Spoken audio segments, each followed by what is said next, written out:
I never thought I'd end up working at a funeral home. Not in a million years.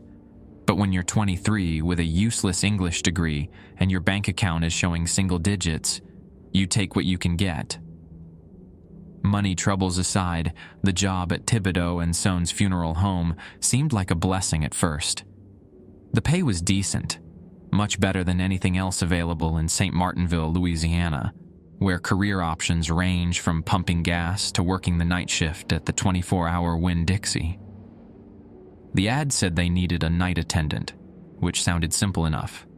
Just answer phones and be there if a family needed something in the middle of the night. I figured I'd mostly be reading or watching Netflix on my laptop while getting paid. I grew up 30 minutes away in Lafayette. But St. Martinville always felt different. Older somehow. The Spanish moss hanging from the live oaks seemed to droop lower here, the bayou water murkier, the air thicker with whispers of things people don't talk about in the daylight. My grandmère used to say saint. Martinville kept secrets that even the priests at St. Martin-de-Tours Church were afraid to hear in confession. The funeral home itself sat at the edge of town, where the paved road surrenders to gravel and eventually to dirt paths leading into the swamp. It was an imposing Victorian structure, painted a deep burgundy with black trim, with a wraparound porch, complete with ceiling fans that struggled against the humid air. Behind the main building sat a smaller structure, the preparation room they called it, though everyone knew that's where the embalming happened. Mr. Thibodeau himself interviewed me. He was a tall, rail-thin man with skin like parchment stretched too tight over bone, and eyes so dark they seemed to absorb light rather than reflect it. His handshake was cold and dry, like grasping a bundle of twigs. "Night work ain't for everyone," he said, his Cajun accent thick as rue, "but it pays well for a reason." I needed that money, so I nodded enthusiastically. "I'm a night owl anyway, Mr. Thibodeau." He didn't smile. "There are rules here, boy, important ones. Breaking them." He trailed off, staring past me for a moment. "Well, breaking them isn't advisable." That's when he handed me the list. A yellowed piece of paper with typed rules that looked like they'd been added to and amended over decades, some typed with different machines, some handwritten in faded ink. I skimmed it quickly, seeing items about locked doors, checking certain rooms at specific times, and some odd prohibitions about mirrors and speaking aloud between certain hours. Seemed straightforward enough, I lied, folding the paper and tucking it into my pocket. Mr. Thibodeau's expression didn't change. "Read it careful before your first shift. Learn it. Respect it." He slid a ring of keys across his desk. "You start tomorrow night, 10 p.m. to 6 a.m. I should have asked more questions. I should have wondered why the previous night attendant left so suddenly, or why the pay was so generous, or why Mr. Thibodeau's hands trembled slightly when he mentioned the rules. But all I could think about was making rent and maybe having enough left over to fix my car's air conditioning before the Louisiana summer rendered it undrivable. "I'll be here," I promised, pocketing the keys. As I left, the elderly secretary, Mrs. Comeau, grabbed my wrist with surprising strength. Her eyes, magnified behind thick glasses, were wide with something that looked uncomfortably like pity. "Be careful, Cher," she whispered. "That place, it changes after dark. Things happen. Just follow them rules to the letter, you hear me?" I smiled politely and extracted my arm from her grip, chalking it up to the superstitions that ran through the veins of small-town Louisiana as surely as the muddy water of the bayou. I should have listened to her. I should have walked away. But I didn't. My alarm blared at 9:15 p.m., and I jolted awake in my cramped apartment, momentarily confused by the darkness outside. Right. Night shift. I'd spent most of the day sleeping fitfully, plagued by strange dreams of corridors that stretched impossibly long, and voices whispering in French, a language I barely remembered from high school. I showered quickly, the lukewarm water doing little to wash away my unease. As I dressed in the black slacks and white button-down Mr. Thibodeau had specified as the uniform, I fished the rules list from my pocket and spread it on my kitchen table, smoothing the creases while I wolfed down a microwave burrito. The list was longer than I'd initially realized. Rules for night attendance at Thibodeau and Sons.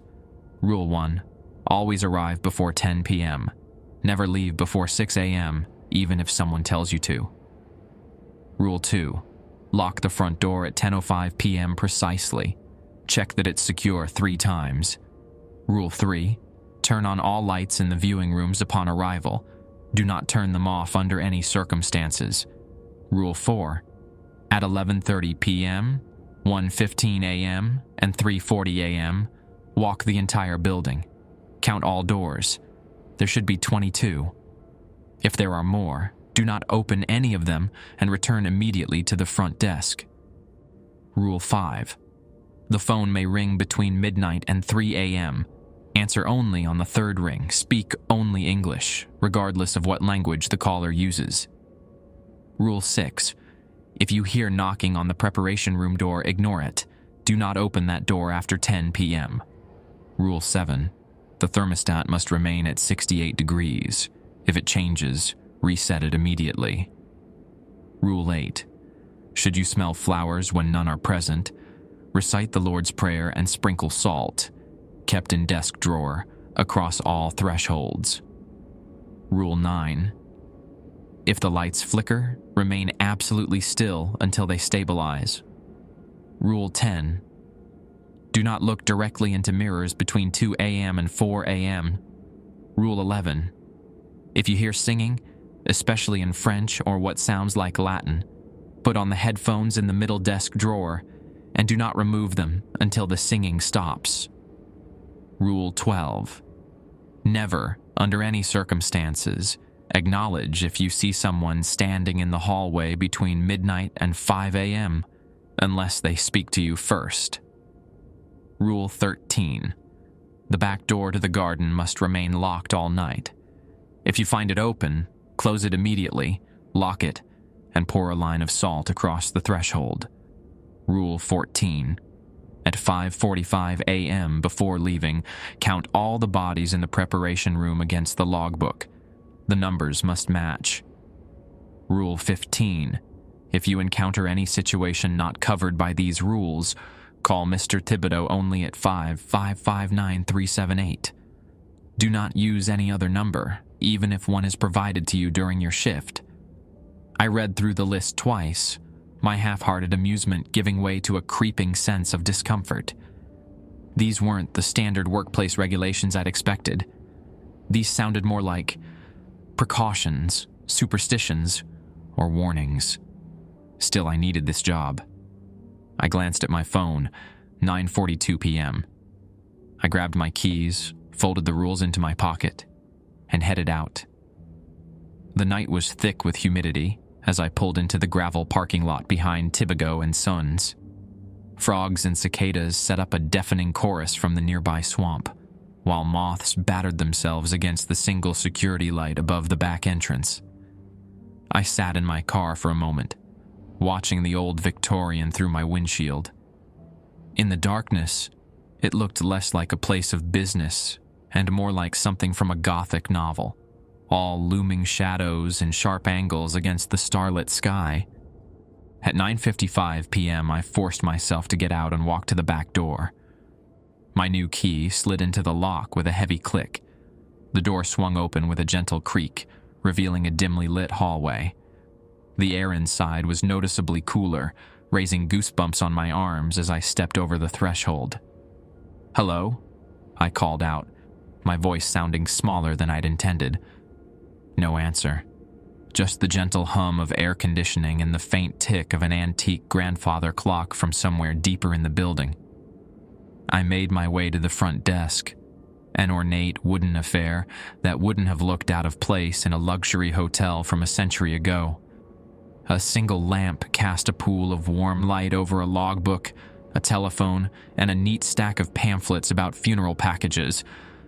I glanced at my watch. 10:02 p.m. Time to lock up. The front door was a heavy oak thing with stained glass inserts. I turned the deadbolt, then the decorative brass lock above it, then slid the floor bolt into place. Check, check, check, 3 times, just as the rules said. Returning to the desk, I flipped through the logbook. According to the entries, there were 2 bodies in the preparation room. Eloise Bergeron, 89, and Thomas Landry, 76. No viewings were scheduled until tomorrow morning. I should have a quiet night. At 10:30 p.m., I decided to familiarize myself with the layout. The main floor contained a reception area, 2 viewing rooms, both with their lights on as instructed, Mr. Thibodeau's office, a small kitchen, and a restroom. A staircase led to a second floor with the apartment that I assumed belonged to the owner. Another hallway led to the preparation room, its door firmly closed. I counted the doors as I went. 22, just as the rules said. I made a mental note of each one, determined not to lose count during my required checks. By 11 p.m., I was back at the front desk, already feeling the tedium of the night stretching before me. I pulled out my phone to check social media, but couldn't get a signal. Of course, the thick walls of this old place were probably blocking reception. At 11:28 p.m., I prepared for my first scheduled walkthrough. I retrieved the paper from my pocket, reviewing rule number 4 once more. Count all doors. 22. No more. As I stood up, the lights flickered briefly, just once. Quick enough that I might have imagined it, but I hadn't. I froze immediately, remembering Rule 9. After a few seconds of stillness, I relaxed. The lights were steady now, just the old wiring, I told myself. Nothing supernatural, nothing to worry about. I was wrong. I began my 11:30 p.m. walkthrough with a growing sense of unease. The building felt different somehow, quieter, as if the walls themselves were holding their breath. The antique grandfather clock in the main hallway ticked with ponderous precision, each sound echoing longer than it should have. The first viewing room contained a polished mahogany casket prepared for tomorrow's service. According to the placard, it would hold Eloise Bergeron, whose body was currently in the preparation room. Flower arrangements had already been delivered, filling the room with the cloying sweetness of lilies and roses. The lights buzzed overhead, their fluorescent glow making the white satin lining of the casket gleam unnaturally. I moved to the second viewing room, which was set up with chairs, but no casket yet. The lights here seemed dimmer, though I couldn't tell if that was by design or if the bulbs needed replacing. I made a mental note to mention it to Mr. Thibodeau, then immediately wondered if changing the lighting would somehow violate rule number 3. As I turned to leave, a framed photograph on the wall caught my eye. It showed the funeral home as it must have looked decades ago, with a line of men in dark suits standing on the front porch. In the center stood someone who had to be Mr. Thibodeau's father or grandfather. The resemblance was striking. But what made me pause was the pale face in one of the upstairs windows. It was blurry, as old photographs often are, but something about the expression seemed wrong. Too wide, too intent, like someone watching a particularly fascinating show. I shook my head and continued counting doors. Mr. Thibodeau's office, 17. The small kitchen, 18. The restroom, 19. The staircase to the upstairs apartment had a door at the bottom, 20. The back entrance where I'd come in, 21. And finally, the preparation room, 22. All present and accounted for. No extras. I exhaled slowly, surprised at how relieved I felt. As I passed back through the main hallway, the temperature dropped suddenly. I could see my breath fogging in front of me. Goosebumps rose on my arms as I hurried back to the front desk and checked the thermostat on the wall behind it. 58 degrees. 10 degrees lower than it should be. I remembered Rule 7 and quickly reset it to 68, watching as the digital display blinked in acknowledgement.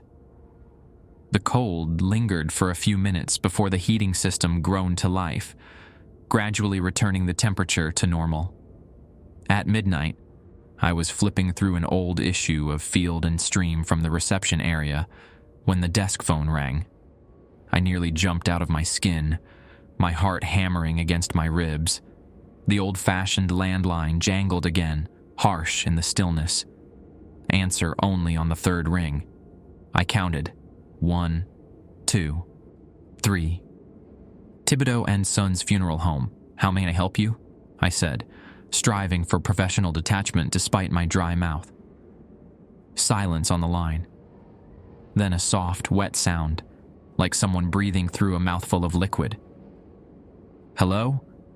I tried again, keeping my voice steady. Is anyone there?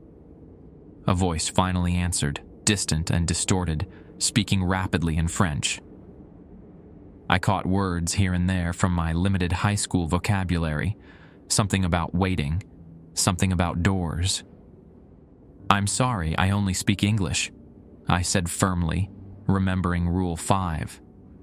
The French continued, growing more urgent. Then the voice shifted, speaking in English with a thick Cajun accent. Let me in, Cher. I'm locked outside.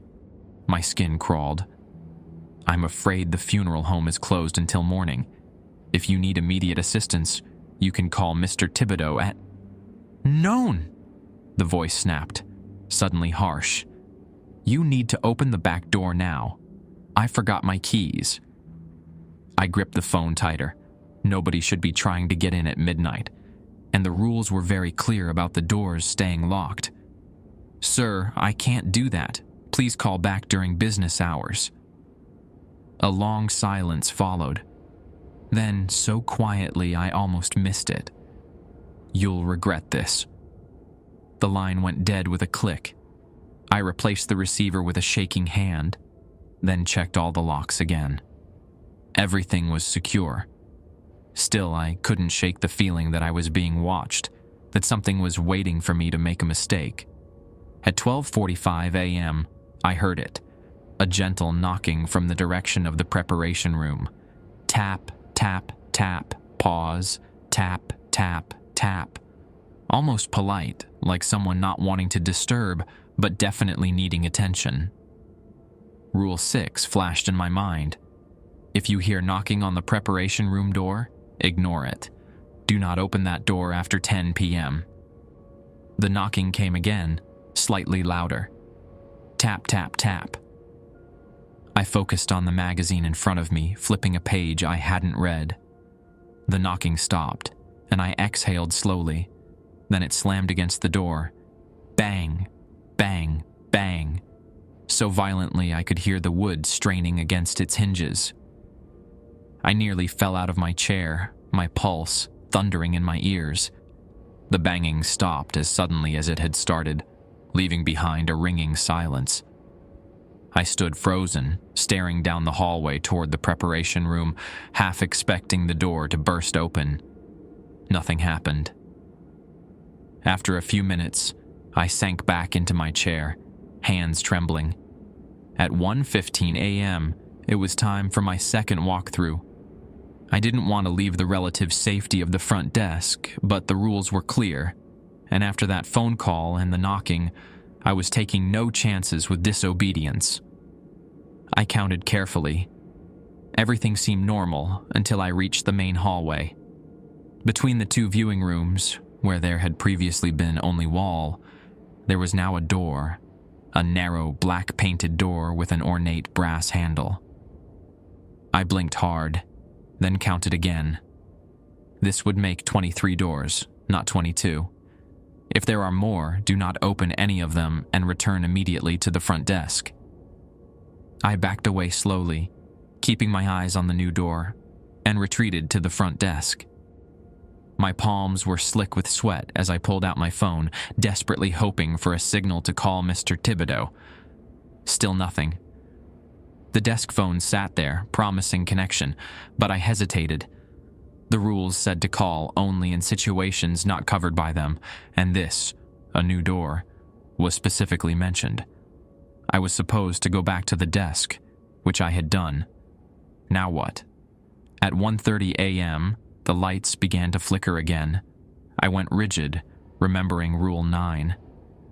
The fluorescence in the ceiling pulsed erratically, casting the reception area in alternating brightness and shadow. I didn't move a muscle, barely breathing as the seconds stretched into a minute, then 2. Finally, the lights stabilized. As they did, I became aware of a fragrance in the air, the unmistakable scent of magnolias and jasmine, sweet and heavy. Rule 8. Should you smell flowers when none are present, recite the Lord's Prayer and sprinkle salt across all thresholds. There were flower arrangements in the viewing room, but this smell was different, more intense, closer. And it wasn't lilies and roses. It was distinctly magnolias and jasmine, the scents of a southern summer night. I fumbled with the desk drawer, finding a small container of salt inside. As I did, I began to recite, Our Father, who art in heaven, hallowed be thy name. My voice sounded thin and reedy in the quiet building, but I continued through the prayer, carefully sprinkling salt across the thresholds of the reception area. The floral scent persisted as I worked my way through the building, carefully avoiding looking directly at the extra door. I laid down salt lines at every doorway I could safely reach, continuing the prayer under my breath like a mantra. When I returned to the desk, the smell was finally fading. I checked my watch. 1:55 a.m. The witching hour approached. I remembered Rule 10, no looking into mirrors between 2 and 4 a.m., and made a mental note to avoid the restroom during that time. At exactly 2 a.m., the temperature dropped again. This time, when I checked, the thermostat read 45 degrees. I reset it quickly, my fingers clumsy with cold. The heating system groaned louder than before, a pained mechanical protest that didn't sound healthy. While I waited for the building to warm up, I heard something that made my blood freeze colder than the air around me. Soft singing from somewhere upstairs. A woman's voice, gentle and melodic, singing what sounded like a lullaby in French. Fais dodo, Colin mon petit frère, fais dodo, Torah du Lolo, Rule 11. I yanked open the middle desk drawer and found a set of noise-canceling headphones. I put them on immediately, my hands shaking so badly I almost dropped them. The thick padding muffled the singing, though I could still feel the melody like a physical presence in the air. I kept the headphones on for nearly 30 minutes, only removing them when I could no longer sense the singing. The building had warmed back up to normal temperature, and the extra door was still there when I glanced down the hallway. At 2:45 a.m., I heard footsteps on the hardwood floor. Slow, deliberate steps coming from the direction of the back entrance. I tensed, remembering Rule 12. Never acknowledge if you see someone standing in the hallway between midnight and 5 a.m. unless they speak to you first. I kept my eyes fixed on the logbook in front of me, pretending to read. The footsteps drew closer, stopping just at the edge of my peripheral vision. Someone, or something, was standing in the reception area, watching me. Don't look up. Don't acknowledge it. I repeated this silently, my heart threatening to burst from my chest.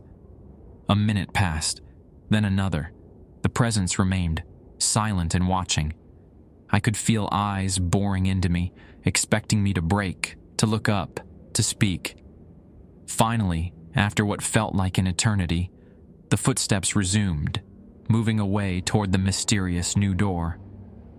I risked a glance up just in time to see a dark figure disappear down the hallway, too tall and thin to be human, its movements too fluid, as if its joints bent in all the wrong places. I bit back a scream, squeezing my eyes shut until spots danced behind my eyelids. When I opened them again, the hallway was empty. At 3:15 a.m., I realized I'd forgotten to check the back door since my arrival. Rule 13 stated it needed to remain locked all night. With trembling legs, I made my way through the building, giving the extra door a wide berth. When I reached the back entrance, my stomach dropped. The door stood ajar, a thin ribbon of night air seeping in. I rushed forward and pushed it closed, turning the deadbolt with a decisive click. My hands shook as I sprinkled salt along the threshold, creating a thick white line. As I straightened up, I caught movement outside through the door's small window, a pale shape drifting at the edge of the property where the manicured lawn gave way to swamp. It might have been mist rising from the water, or it might have been a figure in white, watching the funeral home with patient malevolence. I hurried back to the front desk, no longer caring if I appeared professional or composed. There was no one to impress here except perhaps the dead and whatever else walked these halls after dark. The rules suddenly felt less like superstition and more like a survival manual. The time for my second formal walkthrough, 3:40 a.m., approached with excruciating slowness. Despite the thermostat reading a steady 68 degrees, I couldn't stop shivering. My mind kept returning to the extra door. Would it still be there? Had I imagined it? And what about the figure I'd glimpsed in the hallway? I checked my phone again. 3:38 a.m. No signal, of course. I was completely cut off from the outside world until my shift ended at 6 a.m., still more than 2 hours away. The realization sat like a stone in my stomach. At precisely 3:40 a.m., I forced myself to leave the desk. Rule 4 was clear about counting all doors, and while I dreaded what I might find, I was more afraid of breaking the rules after everything I'd experienced. The reception area felt cavernous as I crossed it, my footsteps too loud on the hardwood floor. The grandfather clock ticked away, the sound measuring out my fear in steady increments. Down the main hallway, the extra black door remained, its brass handle gleaming dully in the fluorescent light. This time, I noticed something else. A thin line of what looked like water seeping from beneath it, forming a small puddle on the hardwood. As I watched, the puddle expanded slightly, the liquid too dark to be just water. I kept my distance and continued counting. Viewing room 1, 1. Viewing room 2, 2. Mr. Thibodeau's office, 3. I continued through the building, tension building with each number. When I reached the preparation room, 22, I hesitated. The door was firmly closed, but I could swear I heard movement from within. A soft, sliding sound, like fabric dragging across tile. And then there was the extra door in the hallway. 23. But as I turned to head back to the front desk, I noticed something that made my heart skip several beats. A small door under the staircase, barely 4 feet tall, painted the same color as the wall. I'd missed it in previous walkthroughs, or perhaps it hadn't been there at all. 24 doors. 2 extra. I practically ran back to the desk, pulse hammering in my ears. What was I supposed to do now? The rules only mentioned finding more doors, not what to do if the number kept increasing. Was I supposed to call Mr. Thibodeau? But the rules said to call only for situations not covered by the rules, and this was covered, sort of. I forced myself to take deep breaths. There were still hours to go before dawn, and panicking wouldn't help. I needed to stay calm and follow the rules as closely as possible. The desk phone rang suddenly, shattering the silence. 1 ring, 2. I let it go to the 3rd before answering. Thibodeau and Sons Funeral Home. How may I help you? My voice sounded remarkably steady. Nothing but static at first, then a voice broke through. A child's voice, singing softly in what sounded like an old Cajun folk song. The melody raised goosebumps on my arms, not because it was eerie, but because it was beautiful, heartbreakingly so, and somehow familiar, like a half-remembered dream. "Hello?" I tried again. "Who is this?" The singing stopped abruptly. "You're not following the rules," the child said, voice suddenly cold. "You looked at her. You weren't supposed to look." What? Who are you talking about?" "In the hallway. You saw her, but you pretended you didn't. She knows. She always knows." My mouth went dry. "I didn't mean to—" "It doesn't matter what you meant," the child interrupted. "Rules are rules. Now she's angry." "Who's angry? Who are you talking about?" A long pause followed. Then, so quietly I had to strain to hear, Eloise Bergeron, the deceased woman in the preparation room. Before I could respond, the line went dead. I slowly replaced the receiver, my hand trembling so badly I nearly missed the cradle. At 4:05 a.m., the lights began to flicker again. I froze in place, remembering Rule 9. Unlike before, the flickering didn't stop after a minute or two. It continued, creating a disorienting strobe effect throughout the reception area. Without warning, the lights went out completely, plunging the building into absolute darkness. My breath caught in my throat as I fumbled for my phone, using it as a makeshift flashlight. Its weak glow barely illuminated the desk in front of me. Rule 9 only mentioned flickering lights, not a complete outage. What was I supposed to do now? The darkness felt oppressive, almost alive, a physical weight pressing against my skin. In the distance, something creaked, the sound amplified by the silence. Then another creak, closer this time. Footsteps. Someone, or something, was walking through the darkened funeral home. I ducked behind the desk, my breath coming in short, panicked gasps. The footsteps drew nearer, accompanied by a soft, rhythmic sound. Tap, drag, tap, drag, like someone with a limp. They stopped just on the other side of the desk. I could hear breathing now, wet and labored. I squeezed my eyes shut, as if that might somehow make me invisible. "I know you're there," a voice rasped, an old woman's voice, thick with phlegm and age. "I can smell your fear, Cher." I bit down on my knuckle to keep from making a sound. Come out, the voice sing-songed. "I just want to talk." Something brushed against the desk, fingernails scraping along the wood. They sounded too long, too hard, more like claws than human nails. "No one's supposed to be here," I whispered, immediately regretting breaking my silence.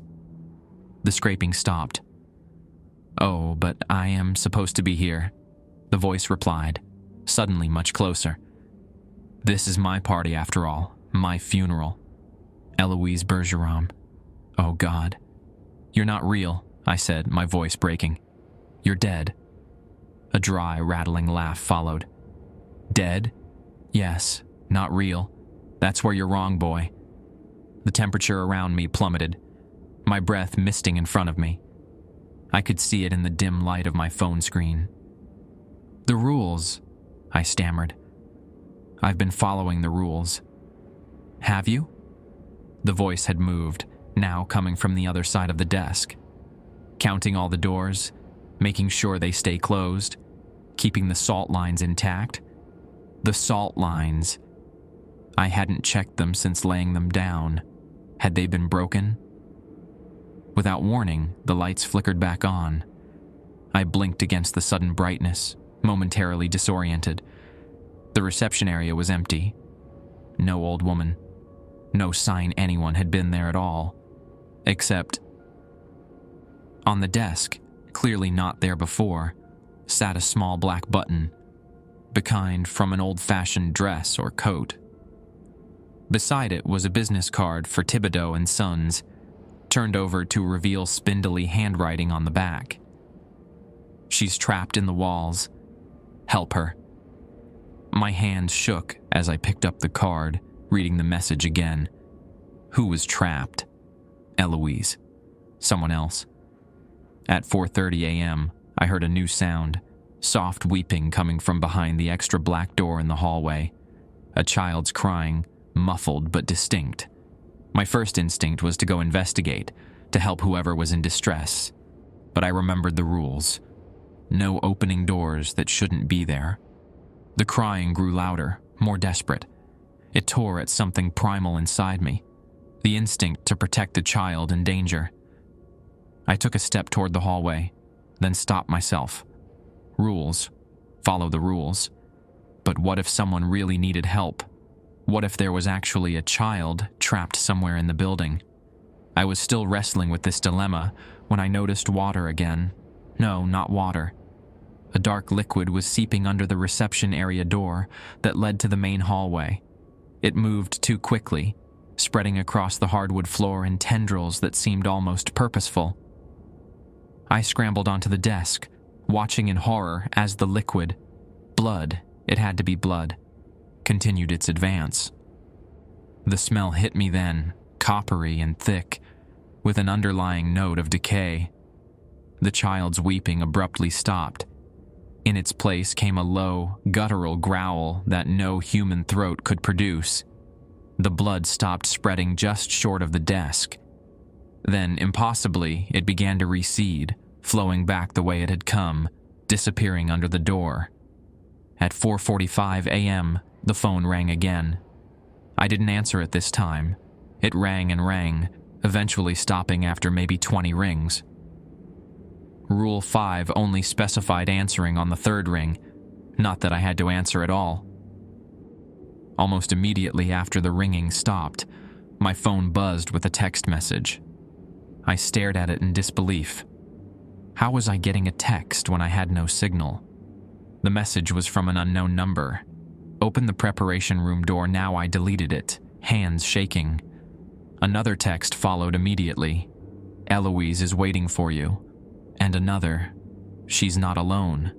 And another, Thomas Landry is with her. Thomas Landry, the second body in the preparation room, according to the logbook. I turned off my phone completely, no longer caring about having a light source if it meant receiving more of those messages. At 5 a.m., exactly 1 hour before the end of my shift, the knocking began again. Not from the preparation room this time, but from the extra black door in the hallway. Steady, insistent knocking that gradually increased in volume. Then the small door under the stairs joined in, a higher-pitched, faster knocking, like small hands pounding desperately. I covered my ears, but it didn't help. The knocking seemed to bypass my ears entirely, reverberating inside my skull. "Stop it!" I shouted, forgetting all protocol in my distress. "Just stop!" The knocking ceased immediately, leaving behind a silence so complete it buzzed in my ears. Then, from somewhere deep in the building, came the sound of laughter, a chorus of it, men and women and children, all laughing together as if at some private joke. The laughter faded, replaced by whispers, too many to count, overlapping and contradicting each other. He broke the rules. He spoke aloud. He looked when he shouldn't have. He'll join us soon. Another for the collection. Mr. Thibodeau will be pleased. This last whisper, clearer than the rest, made my blood run cold. What did Mr. Thibodeau have to do with this? Was he somehow responsible?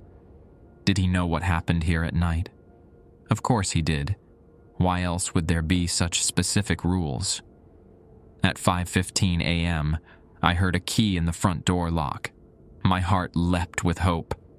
Was someone coming to relieve me early? The massive oak door swung open, and a familiar, tall, thin figure stepped into the reception area. "Mr. Thibodeau," I gasped, relief flooding through me. Something's wrong with this place. There are extra doors, and I heard voices, and there was blood. He held up a hand, silencing me. In the harsh fluorescent light, his face looked even more corpse-like than I remembered. Skin stretched too tight over prominent bones, eyes sunken and dark. "You've done well," he said, his Cajun accent thicker than before. "Most don't make it to mourning their first night." "What's happening here?" I demanded, my fear giving way to anger. "You knew about all this. You should have warned me." "I gave you the rules," he replied simply. "What more warning did you need? Rules aren't explanations. People deserve to know what they're getting into." Mr. Thibodeau smiled, revealing teeth that seemed too sharp, too numerous. "People deserve many things they don't get, Cher. That's the way of the world." He moved further into the reception area, his movements oddly fluid, as if his bones weren't quite connected properly. "Besides, would you have believed me if I'd told you the truth? That the dead don't always stay quiet in St. Martinville? That some places are thin, the boundary between worlds barely a whisper?" My mouth opened and closed wordlessly. He was right. I wouldn't have believed him. "Your shift isn't over yet," he continued, glancing at the grandfather clock. "You should return to your post until 6 a.m. Rules are rules, after all." With that, he turned and walked down the main hallway, directly toward the extra black door. I watched, transfixed, as he produced a key from his pocket, unlocked the door, and disappeared inside. The door closed behind him with a decisive click. I remained at the desk, counting down the minutes until dawn, trying to convince myself that I'd simply hallucinated everything due to stress and the lateness of the hour. But deep down, I knew better. The rules existed for a reason, and I'd be back tonight to follow them again, not because I wanted to, but because something told me I no longer had a choice. I don't remember driving home after my shift ended. One moment, I was walking out the front door of Thibodeau and Sons at 6:05 a.m., the pale light of dawn barely touching the horizon, and the next I was sitting in my apartment, staring at the wall, still in my uniform. I should have quit. Should have called Mr. Thibodeau and told him I wasn't coming back. Should have packed my meager belongings and left St. Martinville altogether. But every time I reached for my phone, my hand froze, fingers refusing to cooperate. It wasn't just the money, though God knows I needed it. It was something else, something I couldn't articulate even to myself, a compulsion that settled over me like a shroud. I spent the day in a daze, drifting in and out of fitful sleep, plagued by dreams of endless hallways and doors that led to nowhere. In one particularly vivid dream, I found myself in the preparation room, standing between two occupied embalming tables. Eloise Bergeron lay on one, her withered body partially covered by a sheet. Her eyes were open, milky and unfocused, staring at the ceiling. "She's waiting for you," said a voice behind me. I turned to find Thomas Landry sitting up on the other table, his chest bisected by the Y incision of an autopsy, the flaps of skin held open by clamps to reveal the empty cavity where his organs should have been. His face was gaunt but animated, eyes bright with amusement. "Who's waiting?" I asked. He smiled, revealing teeth stained brown with tobacco. "The lady of the house. Been waiting a long time for someone like you." I woke up gasping, drenched in sweat despite the air conditioning blasting at full power. By the time evening rolled around, I felt hollowed out, operating on automatic as I showered and dressed for my second night. I reviewed the rules again, committing them more firmly to memory. If I was going back, and apparently I was, I would be better prepared. I arrived at 9:50 p.m., pulling into the gravel parking lot with a sense of dread so profound, it felt like a physical weight in my chest. The funeral home loomed against the night sky, windows glowing with warm light that belied the horrors within. To my surprise, Mrs. Como was still there, gathering her things at the reception desk. She looked up as I entered, her eyes widening slightly behind her thick glasses. "You came back," she said, voice tinged with both surprise and what might have been respect. "Apparently," I replied, setting my bag down on the desk. She studied me for a moment, head tilted. Not many do, after the first night. "Why didn't you warn me?" I asked, unable to keep the accusation from my voice. "Really warn me, I mean. Not just some vague comment about following the rules." Mrs. Como sighed, the sound heavy with resignation. "Would you have believed me? Or would you have thought I was just a superstitious old Cajun woman?" I had no answer for that. "Besides," she continued, gathering her purse, "everyone in St. Martinville knows about Thibodeau and Sons. Has for generations. We just don't talk about it." "What exactly is this place?" I asked, leaning forward. "What happens here at night?" She glanced at the grandfather clock, which showed 9:55 p.m. "Ask Mr. Thibodeau if you make it to the end of the week.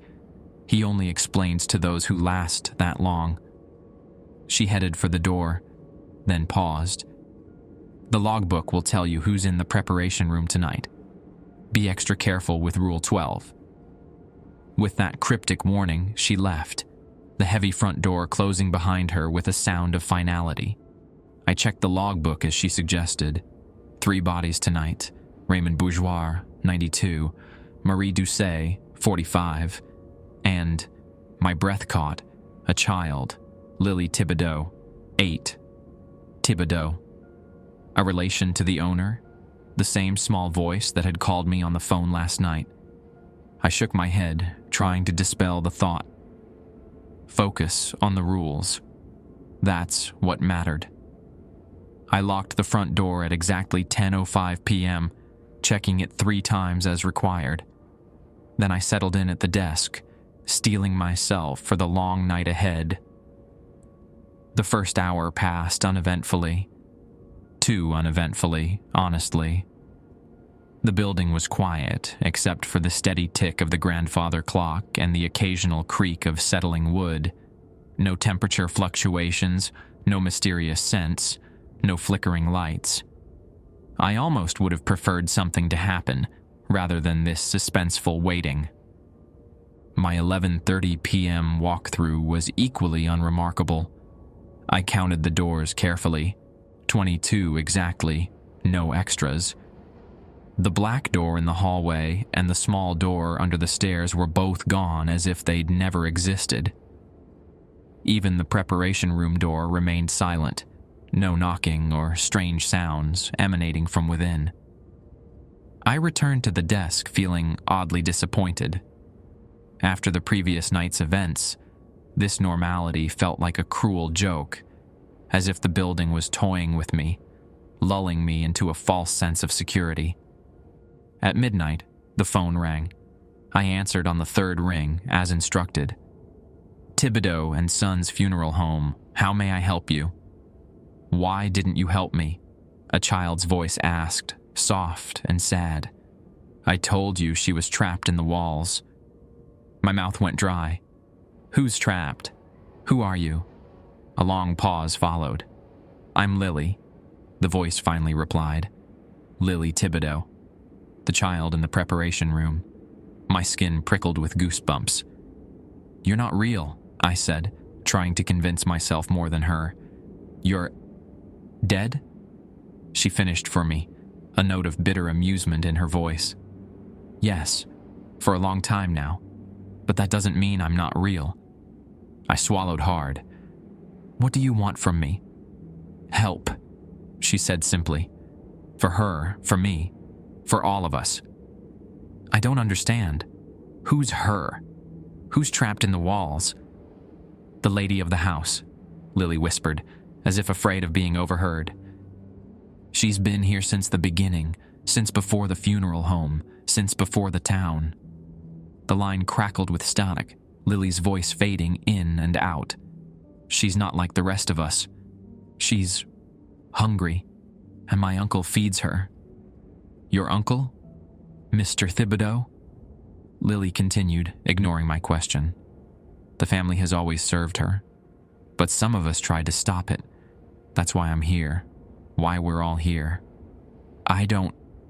The rules keep her contained, she interrupted urgently. But they're weakening. The doors are opening. She's finding ways. The line suddenly went dead. I stared at the receiver for a long moment before slowly placing it back in its cradle. My head was spinning with questions. Who was the lady of the house? What did Mr. Thibodeau have to do with all this? And what had happened to Lily? At 12:30 a.m., the temperature began to drop. I watched the thermostat fall from 68 to 60 to 55, the air turning bitter cold around me. I reset it as instructed, but it immediately began dropping again. After the third reset, it finally stabilized, the heating system groaning as it fought to warm the building. At 1:15 a.m., I began my second walkthrough.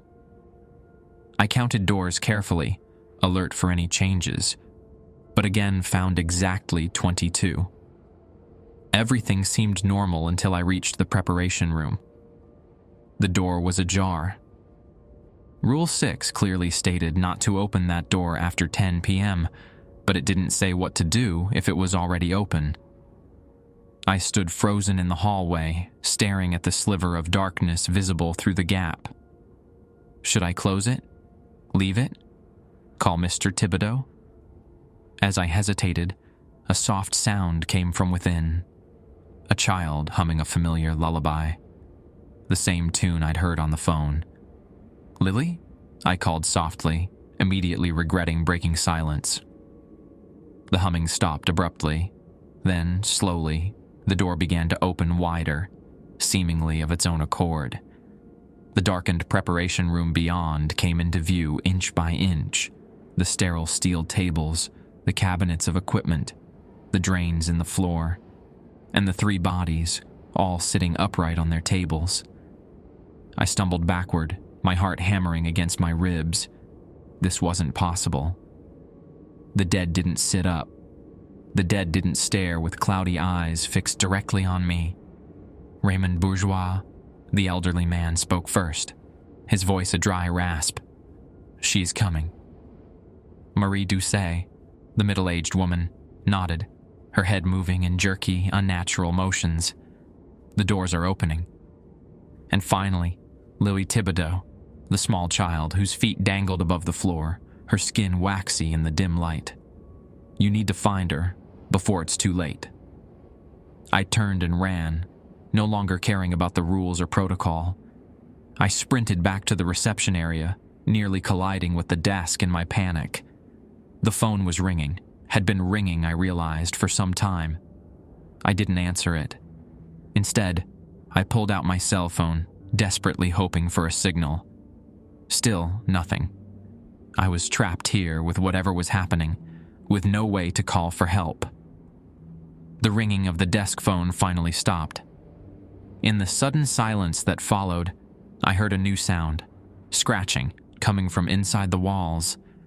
Gentle at first, like mice scurrying through the insulation, then louder, more deliberate. It moved through the building, traveling from one wall to another, circling the reception area. She's trapped in the walls. The scratching grew more frantic, more desperate, nails or claws tearing at wood and plaster from within. It converged on a spot directly behind the desk, the wall bulging slightly outward as if something was pushing from the other side. I backed away, eyes fixed on the bulge as it grew more pronounced. The wallpaper split with a sound like tearing fabric, revealing dark, rotted wood beneath. Something white pushed through the gap, fingers, long and skeletal, grasping at the air. The lights flickered violently. I froze in place, remembering Rule 9 too late. In that stuttering illumination, I caught glimpses of a face emerging from the wall. Gaunt, hollow-eyed, mouth stretched wide in a silent scream. The lady of the house. Darkness fell abruptly, plunging the room into absolute blackness. The scratching stopped. The only sound was my own ragged breathing and the pounding of blood in my ears. When the lights came back on seconds later, the wall was intact. No tear in the wallpaper, no skeletal fingers, no face, as if it had never happened. But on the desk, where there had been nothing before, sat a tarnished silver locket on a delicate chain. With trembling fingers, I picked it up. It was old, the design intricate but worn with age. I clicked it open to reveal a tiny painted portrait inside. A young woman with dark hair and solemn eyes, wearing clothing from another century. Was this her, the lady of the house? At 2 a.m., I heard singing from upstairs, the same French lullaby from before, but this time sung by a woman's voice, rich and melancholy. I quickly put on the headphones from the desk drawer, but the singing persisted, as if coming from inside my own head rather than the building around me. The locket in my hand grew warm, then hot, until I was forced to drop it onto the desk.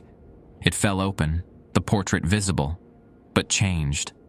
The woman's eyes were now staring directly outward, and her mouth was open in a silent scream.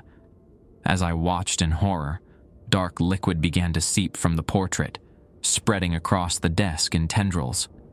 I jumped back, knocking over my chair. The liquid, blood, it had to be blood, continued to flow, far more than the tiny locket could possibly contain. At 2:30 a.m., the knocking began. Not from the preparation room this time, but from every closed door in the building simultaneously. A thunderous, synchronized pounding that shook the walls and rattled the windows. Through it all, the locket continued to bleed, the pool expanding across the desk and dripping onto the floor. The smell filled the reception area, coppery and rotten, like meat left too long in the sun. I retreated to the far corner of the room, as far from the desk as possible. The rules didn't cover this. Nothing covered this. The knocking reached a crescendo, then stopped abruptly. In the sudden silence, I heard a key in the front door lock. The door swung open to reveal Mr. Thibodeau, impeccably dressed despite the late hour. He surveyed the scene, the blood-covered desk, the locket, me cowering in the corner, with an expression of mild disapproval. "I see you've met her," he said, stepping inside and closing the door behind him. "She's usually not so demonstrative with new employees." "What the hell is going on?" I demanded, finding my voice at last. "What is this place? Who is she?" Mr. Thibodeau sighed, brushing an invisible speck of dust from his sleeve. "This property has belonged to my family for generations, built on land that was considered sacred, or perhaps cursed, by the natives long before the French arrived." He gestured to the blood-soaked desk. "She was here first. The lady of the house, as we call her. My ancestors made a bargain with her long ago." "What kind of bargain?"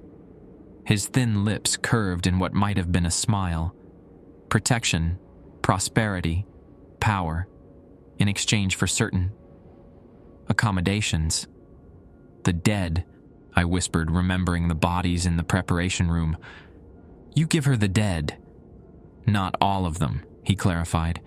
"Just the special ones, those with particular qualities she finds nourishing."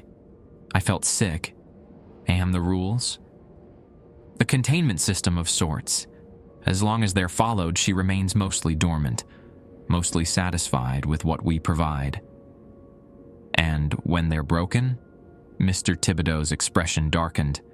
"Then she hunts, and we cannot control what she takes." He moved to the desk, seemingly unbothered by the blood still spreading across its surface. With careful movements, he closed the locket and picked it up, wiping it clean with a handkerchief. "This belonged to her once, when she was still human. he explained, holding it up to the light. One of the few relics that survived. She wants it back, of course, but we keep it safe. It's part of the bargain. Who was she? I asked, unable to help myself. A young woman from one of the founding families. The details have been lost to time, but the story goes that she was walled up alive in the original homestead after she was found practicing certain forbidden arts. He tucked the locket into his pocket. Her rage and power have only grown over the centuries. And Lily? Your niece? She said some of you tried to stop it. A flicker of genuine emotion, grief, perhaps, crossed his face. Yes, my brother's child. She didn't understand the necessity of what we do, the importance of maintaining the balance. She's just a little girl, I protested. Was, he corrected coldly. She was just a little girl. Now she's part of the house, like all the others who interfered. He checked his watch. It's almost time for your 3:40 a.m. walkthrough. You should continue your duties. You can't be serious. Deadly serious, he replied, the word choice clearly intentional. The rules must be followed, especially now that she's aware of you. Breaking your routine would be unwise. With that, he turned and walked back to the front door. I'll return at dawn.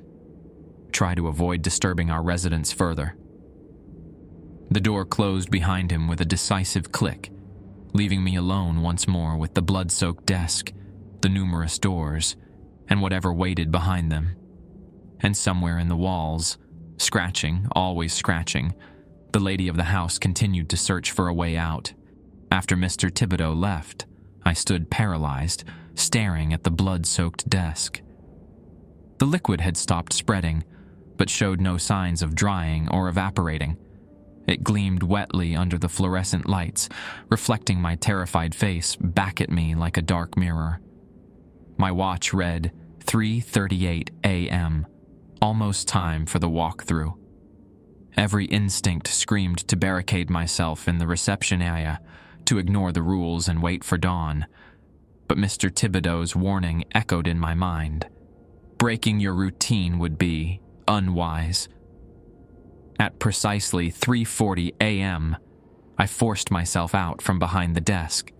The soles of my shoes left bloody footprints on the hardwood floor as I began my rounds, counting doors with trembling lips. 1, 2, 3. The building felt different now, alive in a way I couldn't articulate. The walls seemed to pulse gently, like the slow breathing of some vast organism. The air hung thick and heavy in my lungs, tasting faintly of copper and decay. 16, 17, 18. When I reached the preparation room, I hesitated. The door was closed again, though I had no memory of shutting it after fleeing from the sight of the animated corpses. Did I dare open it for my count? Or should I assume it was still door number 22? As I stood deliberating, a child's voice spoke from directly behind me. She's awake now. Because of you. I whirled around to find Lily Thibodeau standing in the hallway. She appeared solid, not like the translucent ghosts of movies and TV shows.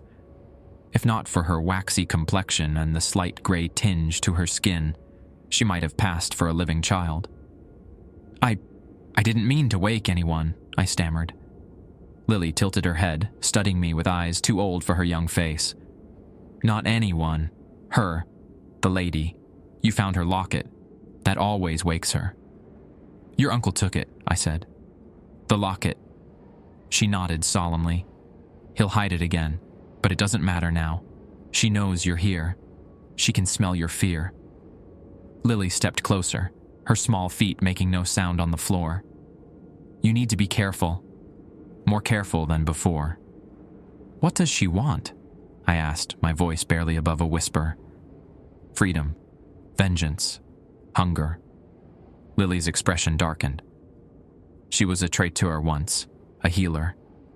But something went wrong. She turned to darker practices, and when they walled her up, she became something else entirely. And your family has been feeding her all this time? Lily nodded again. The dead sustain her, keep her contained, but she wants more. She always wants more. Why are you helping me? I asked, suddenly suspicious. If you're part of this place now, why warn me? A sad smile touched her pale lips. Not everyone trapped here serves willingly. Some of us remember being human, being kind.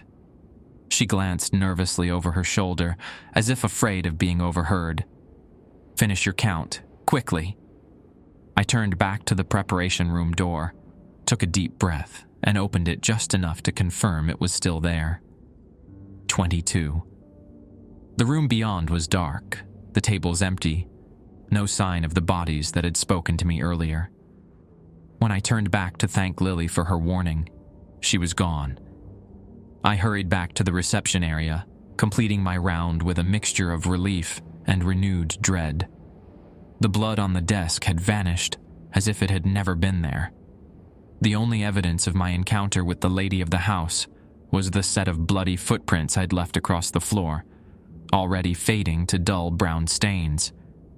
At 4 a.m., the smell of flowers filled the air again. Not the sweet magnolias and jasmine from the previous night, but something heavier, more funereal. Lilies and chrysanthemums, the traditional blooms of southern burials. I remembered Rule 8 and began reciting the Lord's Prayer while retrieving the salt from the desk drawer. As I moved through the building, laying down fresh lines of salt at each threshold, I became aware of movement in my peripheral vision. Dark shapes darting just out of sight, there and gone before I could focus on them. The prayer felt hollow on my lips, words I only vaguely remembered from childhood Sundays at my grandmother's Baptist church. But I persisted, hoping the intention behind the words mattered more than the words themselves. When I returned to the reception area at 4:20 a.m., I found all the salt lines I'd just laid were gone, the white granules swept away without a trace. And written on the desk in what looked like ash were 3 words. Salt cannot save my breath, caught in my throat. The rules, the precious rules that were supposed to keep me safe, were failing. At 4:30 a.m., the lights began to flicker again.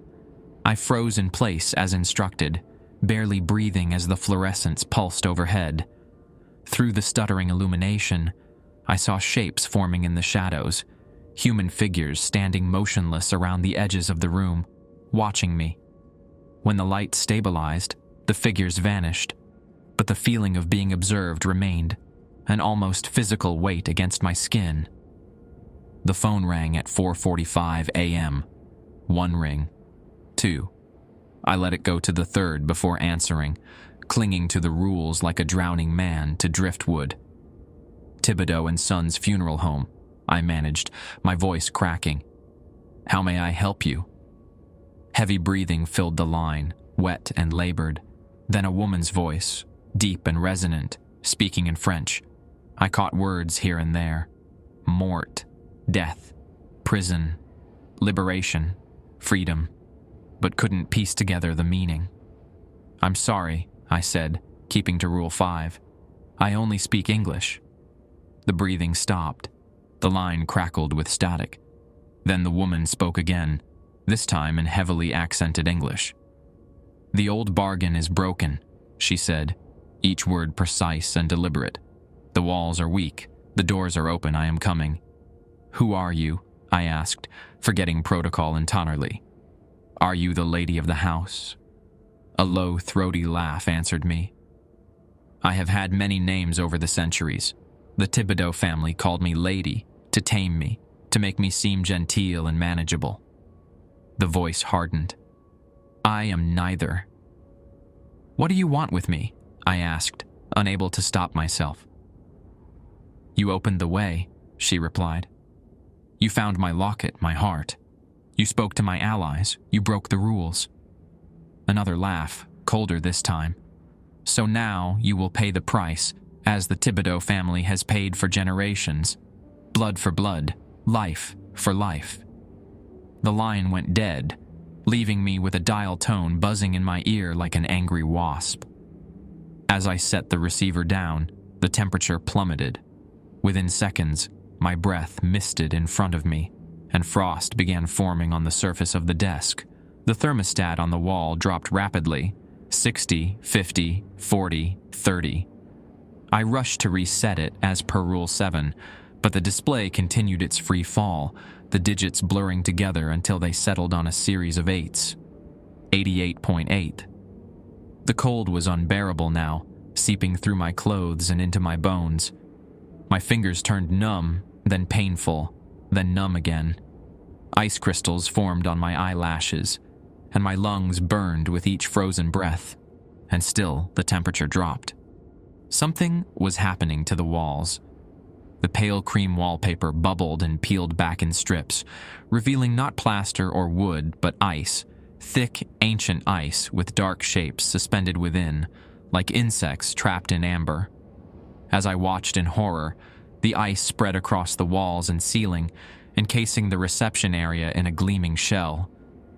And in that ice, faces began to appear. Dozens of them, pressed against the frozen surface as if trying to push through. Men, women, children, their features contorted in silent screams, their hands reaching, grasping. I recognized some of them from the logbook: Eloise Bergeron, Thomas Landry, Raymond Bourgeois, Marie Doucet. Generations of St. Martinville's dead, preserved in the lady's frozen prison. A small face appeared directly in front of me, Lily, her eyes wide with terror. "Run!" she mouthed, her breath forming a small cloud against the ice. "Hide!" The grandfather clock chimed 5 times, though the hands still showed 4:50 a.m. The sound resonated strangely in the ice-encased room, each note stretching and distorting until it barely resembled a clock at all. As the final chime faded, cracks appeared in the icy walls, thin at first, then widening, branching like lightning across the frozen surface. Water began to seep through, then pour, bringing with it the overwhelming smell of the swamp, mud and rotting vegetation and stagnant water. I backed away as the reception area began to flood, the foul water rising quickly around my ankles. Something moved beneath the surface, sinuous shapes darting between my legs, too fast to identify. The ice continued to crack and calve like a melting glacier, massive chunks crashing into the rising water. The faces trapped within screamed silently as they sank beneath the murky flood. When the water reached my knees, I felt something grab my ankle, a hand, cold and strong, trying to pull me under. I kicked free and splashed toward the hallway, desperate to reach higher ground. The water followed, pursuing me like a living thing as I fled down the corridor. Every door I passed burst open, releasing more of the foul liquid, until the entire building seemed to be drowning from within. I finally reached the staircase leading to the second floor, Mr. Thibodeau's apartment. Water cascaded down the steps like a waterfall running in reverse, but I fought against the current, dragging myself upward by the railing.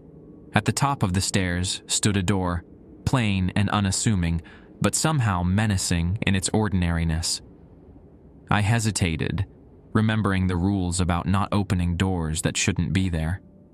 But as the water continued to rise below me, I had no choice. I turned the knob and pushed the door open, revealing not an apartment, but a small, windowless room with bare wooden walls. The only furnishing was a simple wooden chair in the center, facing the far wall, and sitting in that chair was Mr. Thibodeau. He didn't turn as I entered, didn't acknowledge my presence at all. He simply sat, rigid and unmoving, staring at the wall in front of him. The wall that was bulging outward, wood splintering as something pushed from within. "Mr. Thibodeau," I gasped, water dripping from my sodden clothes. "We need to get out of here. The building is flooding, and there's something in the water." "She's breaking through," he interrupted, voice oddly calm. after all these years, all those sacrifices. He laughed, a brittle sound devoid of humor. And you know what? Part of me is relieved. So tired of feeding her, generation after generation, keeping the bargain, maintaining the rules. We need to leave, I insisted, glancing nervously behind me.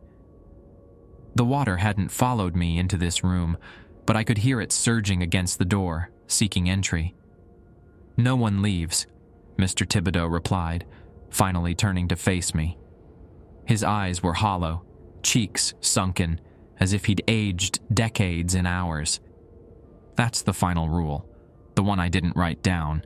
No one who knows about the lady ever leaves St. Martinville. As he spoke, the wall behind him split open with a thunderous crack. Skeletal hands, impossibly long and spindly, reached through the gap, wrapping around Mr. Thibodeau's neck and shoulders. He didn't resist, as he was pulled backward into the wall, his body folding and compressing in ways a human form shouldn't be able to. His expression remained eerily serene, even as his bones cracked audibly and his flesh compressed. "Your turn soon," he called, voice muffled as the wall began to close around him. "She's hungry after all this time, so hungry." Then he was gone, the wall sealing behind him, as if it had never been broken. Only a dark stain remained, seeping outward from the center like blood spreading through cloth. I backed toward the door, bile rising in my throat.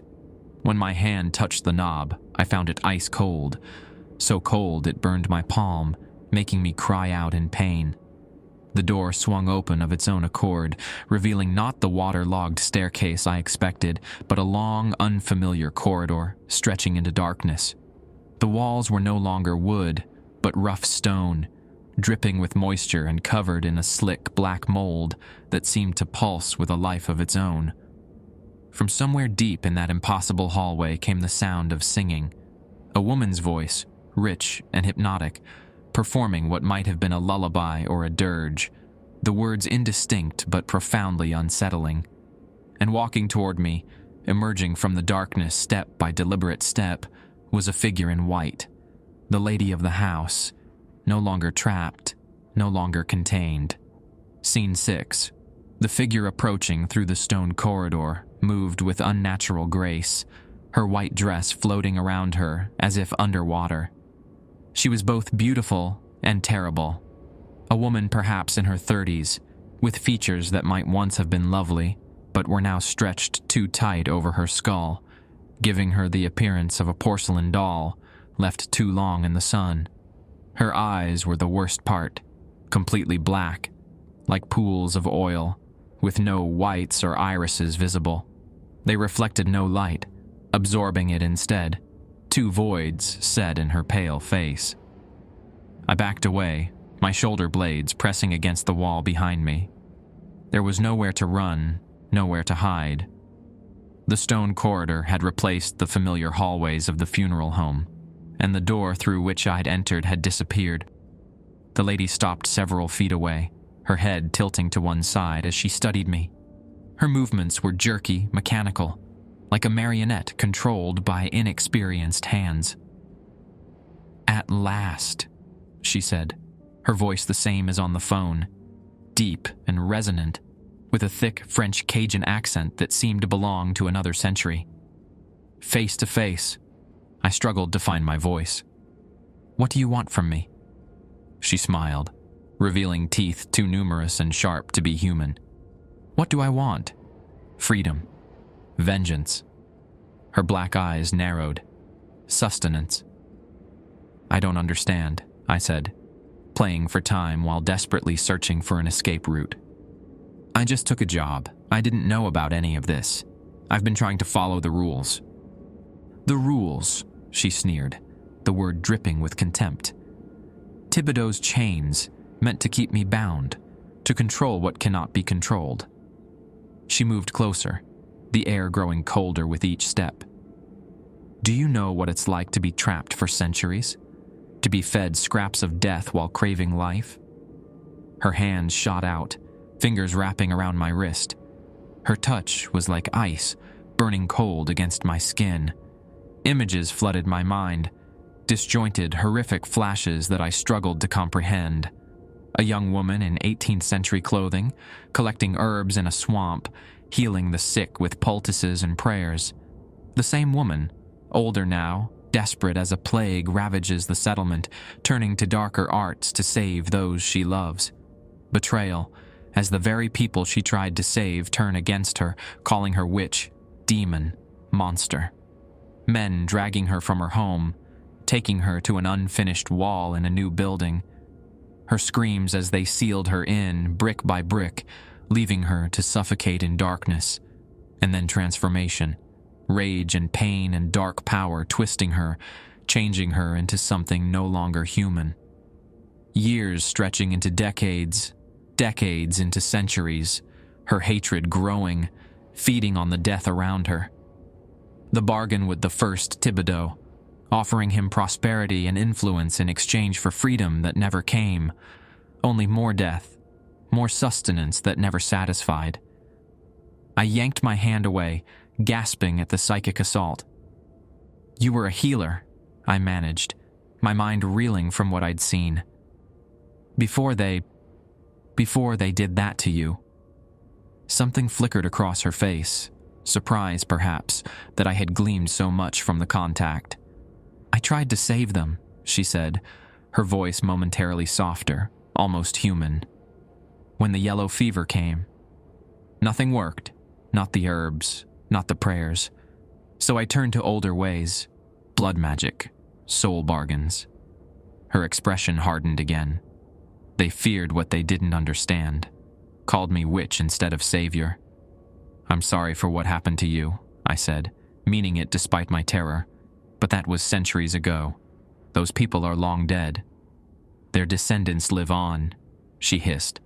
"The Thibodeau family, who made their fortune from my power while keeping me imprisoned. The town that forgot me, built over my unmarked grave." Her form seemed to ripple, features blurring before resolidifying. "And now you, who will help me break the final chains." "I won't help you," I said, trying to sound braver than I felt. "Whatever you're planning." "You already have helped me," she interrupted, that terrible smile returning. "By finding my locket, by speaking to those who oppose me, by breaking the rules, weakening the barriers." She gestured to the stone corridor around us. "This place, between the walls, between worlds, was once my prison. Now, it will be my gateway." As she spoke, the stones began to shift, grinding against each other. The corridor widened, the ceiling rising until we stood in a vast chamber that couldn't possibly fit within the funeral home's dimensions. The walls were lined with alcoves, each containing a body in various states of decay. Hundreds of them, perhaps thousands, stretching up into darkness. "My collection," the lady said, following my horrified gaze. "Everyone who has ever died within these walls. Their bodies feed the town's soil, but their souls..." She made a grasping motion with her skeletal hand. "Their souls are mine." Among the countless dead faces, I recognized a few: Eloise Bergeron, Thomas Landry, the others from the logbook, and Mr. Thibodeau, his body twisted and broken, wedged into an alcove near the floor, eyes still open and aware, watching me with mute suffering. "This isn't right," I said, bile rising in my throat. "They deserve peace, not this." "Peace?" The lady laughed, the sound echoing unnaturally in the chamber. "There is no peace in death, only transition. They would have been claimed by something eventually. The cold ground, the worms, oblivion. At least with me, they remain. They are remembered." "You're keeping them prisoner," I argued. "Using them." "As I was used," she countered. "As I was imprisoned." She moved closer, her dress now writhing around her like living smoke. "But soon, very soon, I will be free, and they will come with me into the world, an army of the forgotten dead." A small movement caught my eye, a child slipping between the alcoves, ducking behind columns. Lily, watching us, her expression grave. She held a finger to her lips, then pointed urgently to something on the ground near my feet. I glanced down as suddenly as possible and saw it. The silver locket, the one Mr. Thibodeau had taken from the desk. How it had gotten here I couldn't imagine, but Lily's intent was clear. It was important. "What will you do if you're free?" I asked, trying to keep the lady's attention while I figured out how to reach the locket without being obvious. "Kill everyone in St. Martinville for revenge?" "Some will die," she admitted with unsettling casualness. "The Thibodeau bloodline must end. All of it." "But the others?" She shrugged, a too fluid motion that made my skin crawl. "I was a healer once. I can be again. Those who accept me, who honor me, will prosper under my protection. And those who don't?" Her black eyes gleamed. "Will feed my children." She gestured to the alcoves, where the corpses had begun to stir, flesh rippling as if something moved beneath the skin. I needed to act now, before those things fully awakened. In one desperate move, I lunged for the locket, snatching it from the ground and clutching it in my fist. The lady shrieked, the sound piercing my eardrums like physical pain. "Give that to me," she demanded, her form flickering like a bad television signal, stretching and contracting in impossible ways. "It's mine." "What is it?" I asked, backing away, the locket burning cold in my palm. "Why is it so important?" "My heart," she snarled, advancing on me. "My link to life, to what I once was. The source of my power and my prison." Her beautiful, terrible face contorted with rage. "Return it, or I will make your suffering legendary even among my collection." I glanced at Lily, who had emerged from behind a column. She shook her head frantically, then pointed to the locket, then to her own chest, making a twisting motion with her hand. Understanding dawned. The locket wasn't just jewelry. It was a literal key to the lady's power. If I gave it to her, there would be nothing constraining her anymore. "No," I said, my voice steadier than I expected. "I won't give it to you." The lady's shriek of rage shook the chamber, causing dust and small stones to rain down from above. The bodies in the alcoves were fully animate now, struggling to free themselves from their niches, reaching toward me with decayed hands. "Then you will join my collection," she hissed, her form elongating, fingers extending into dagger-like claws. "Your soul will feed me for 100 years." She lunged, impossibly fast. I dodged, nearly losing my footing on the uneven stone floor. The locket in my hand grew colder, so cold it felt like it was fusing to my flesh. I cried out in pain but refused to drop it. The lady pursued me across the chamber, herding me toward the writhing mass of animated corpses. I was running out of space, out of options. In desperation, I clicked open the locket, hoping to find something, anything that might help. The tiny portrait inside had changed again. Now it showed the lady as she must have been in life. Young, beautiful, human, her eyes clear and determined. As I stared at it, I heard a voice in my mind, different from the monster pursuing me. Softer, with the same accent, but lacking the malevolence. "Break it. Break the locket. Set me free." "It will kill you," I gasped, dodging another attack from the lady, who seemed unable or unwilling to approach too close to the open locket. "I am already dead," the voice replied. "But she is something else. My rage, my pain, my darkest desires given form. Break the locket. End this."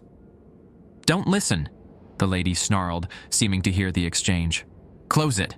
Give it to me." I looked to Lily, who had moved to stand beside Mr. Thibodeau's alcove. She nodded solemnly, tears streaming down her pale cheeks. "I'm sorry," I whispered, unsure if I was addressing the voice in the locket, Lily, or myself. Then I threw the locket to the stone floor with all my strength. It didn't break. The lady laughed, a sound like breaking glass. "Fool," Did you think it would be so easy?" She gestured, and the locket skidded across the floor toward her. Nothing made in life break so simply in this place. Before she could reach it, a new figure darted from between the alcoves. Mr. Thibodeau, somehow freed from his prison, his body still broken, but moving with desperate purpose. He snatched up the locket and looked at me, his eyes clear for the first time since I'd met him. "The rules," he gasped, blood trickling from the corner of his mouth. "They were meant to protect, not imprison. I forgot that. My family forgot that." He clutched the locket to his chest. "Rule 16, the one I never told you, in case of catastrophic containment failure." He closed his eyes, murmuring words in French that I couldn't understand. The locket began to glow, a warm golden light seeping between his fingers. The lady shrieked, rushing toward him. "No, you cannot. The bargain is ended," Mr. Thibodeau finished. He looked at me one last time. "Run. Through there." He nodded toward a narrow opening that had appeared in the wall behind me. "Don't stop.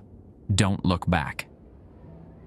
Before I could respond, the locket in his hands flared with blinding light. The lady screamed, the sound shifting from rage to agony as her form began to disintegrate, black smoke pouring from her eyes and mouth. I didn't wait to see more. I ran for the opening, squeezing through into a dark, narrow passage. Behind me, the light grew more intense, the lady's screams more desperate. The stone walls around me trembled, dust and debris raining down as the passage threatened to collapse. I ran blindly, one hand on the wall to guide me, the other held out in front to avoid collision. The passage twisted and turned, the air growing progressively warmer, damper. More like the Louisiana night than the cold stone chamber. A crossroads appeared. 3 identical passages leading in different directions. I hesitated, panic rising in my throat. Which way? A small hand slipped into mine. Lily, somehow beside me despite not having followed through the opening. Her touch was cool but not cold, almost solid. "This way," she said, tugging me toward the rightmost passage. "Hurry, it's all coming apart." I followed without question, letting her guide me through the labyrinthine corridors as the rumbling grew louder behind us. Cracks appeared in the walls and ceiling, widening with alarming speed. "What's happening?" I gasped as we ran. "The lady is dying," Lily replied, her voice echoing strangely. "Really dying this time, and her world is dying with her. And you? Mr. Thibodeau? All the others?" She glanced back at me, a sad smile on her small face. "Some will go on. Some will find peace. Others..." She shrugged, the gesture heartbreakingly adult on her childish frame. "Others will linger. There are more things in St. Martinville than just the lady." The passage ahead lightened, a rectangle of gray pre-dawn light visible in the distance. We sprinted toward it as the ceiling began to collapse in earnest behind us. "Almost there," Lily encouraged, her form growing more translucent with each step toward the exit. "Just a little further." We burst through the opening together, emerging into the gravel parking lot behind Thibodeau and Sons. The funeral home stood intact before us, its burgundy exterior pale in the first light of dawn, but even as we watched, cracks appeared in its walls, spreading like lightning across the facade. "Go," Lily urged, her voice fading as her form grew increasingly transparent. "Get as far away as possible." "What about you?" I asked, reluctant to leave her. Her smile was peaceful now, the fear gone from her eyes. "I'm already where I need to be. This was my home, twisted as it was. I'll see what comes after." With that, she vanished, leaving me alone in the parking lot as the funeral home began to collapse in on itself, the walls buckling inward as if being crushed by an invisible hand. I ran to my car, fumbling with the keys as pieces of the building crashed to the ground behind me. The engine roared to life, and I peeled out of the lot, gravel spraying from beneath my tires. In the rearview mirror, I watched Thibodeau and Sons' funeral home implode, the entire structure folding in on itself like a house of cards. A plume of dust rose into the dawn sky, tinged gold and pink by the rising sun. And beneath the rumble of the collapse, I could have sworn I heard singing, a French lullaby sung by a woman's voice, finally at peace. I drove without direction, my hands shaking so badly I could barely keep the car on the road. The sun continued its ascent, bringing with it a muggy Louisiana morning that felt surreally normal after the nightmare I'd just escaped. Birds sang in the cypress trees. Early morning fishermen launched their boats into the bayou. The world spun on, oblivious to what had happened at Thibodeau and Sons. Eventually, I found myself at a small 24-hour diner on the outskirts of Lafayette. I stumbled inside, aware of how I must look, clothes filthy and torn, face streaked with dirt and what might have been blood, eyes wild with shock and exhaustion. The elderly waitress barely batted an eye, simply guiding me to a corner booth and pouring coffee without being asked. Louisiana hospitality at its finest, or perhaps she'd seen worse. "You all right, Cher?" she asked, her Cajun accent immediately reminding me of Mr. Thibodeau, of the lady, of everything I was trying to process. I trailed off, unsure how to answer. Alive, sane. Neither felt entirely certain at the moment. She nodded as if I'd given a complete response, patting my shoulder with a weathered hand. "You drink that coffee. I'll bring you some eggs and biscuits. On the house." She walked away before I could protest, leaving me alone with my thoughts and the steaming mug. I checked my phone, which had regained service once I'd fled St. Martinville. It was 7:23 a.m., just over an hour since I'd watched the funeral home collapse. No missed calls, no texts, as if the world hadn't noticed the supernatural catastrophe that had just occurred. Should I call someone? The police? What would I even say? "Hello, I'd like to report a centuries-old vengeful spirit who murdered my boss and nearly trapped my soul in a collection of the undead." I sipped the coffee, its bitter warmth grounding me in reality. My hands trembled less with each swallow. When the waitress returned with a plate of eggs, biscuits smothered in gravy, and crispy bacon, I realized I was ravenous. I devoured the food while flipping through news sites on my phone, searching for any mention of the funeral home's destruction. Nothing.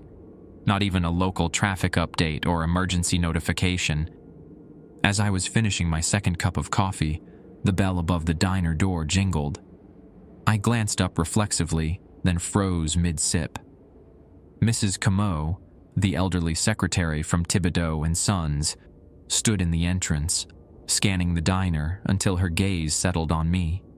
She walked over with surprising swiftness for a woman her age, sliding into the booth across from me without invitation.